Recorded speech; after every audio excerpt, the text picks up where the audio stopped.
దేవుని సంఘములో అయినా, నీ కుటుంబంలో అయినా, నువ్వు జాబ్ చేస్తున్న చోటైనా, నువ్వు పనికి వెళ్తున్నటువంటి చోటైనా క్షమించలేని మనసు కలిగినట్లయితే దేవుని వాక్యం చెప్తుంది, దేవునిచ్చే కృపను కోల్పోయిన వ్యక్తిగా నిన్ను చేర్చి దయ్యం అంటుంది సాతాను నిన్ను మోసపరిచే వ్యక్తిగా చేస్తుందంట. ప్రియదేవుని బిడ్డలారా, ఒక్క క్షమాపణ దయ్యం నుంచి నిన్ను విడిపిస్తుంది. ప్రియదేవుని బిడ్డలారా, నువ్వు క్షమించకపోతే అందరూ నిన్ను ఒక కక్ష కలిగిన వ్యక్తిగా, నీ చుట్టూ నీకు శత్రువులు తయారవుతారండి.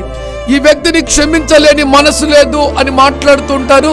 క్షమించలేకపోతే సాతాను లాంటి మనసు కలిగి కోపం, క్రోధం, అసూయ, మత్సరము, పండ్లు కొరకడము, అంతేకాదు క్షమించలేకపోతే ఒక అడుగు ముందుకేసి రాత్రింపగలు నిద్ర రాక కక్ష కలిగిన వాడిగా మార్చబడి ఇంకొక అడుగు వేసి చంపుటకైనా బరి దిగించే వ్యక్తిగా సాతాను నిన్ను చేస్తుంది. ప్రియమైన బిడ్డలారా, బి కేర్ఫుల్.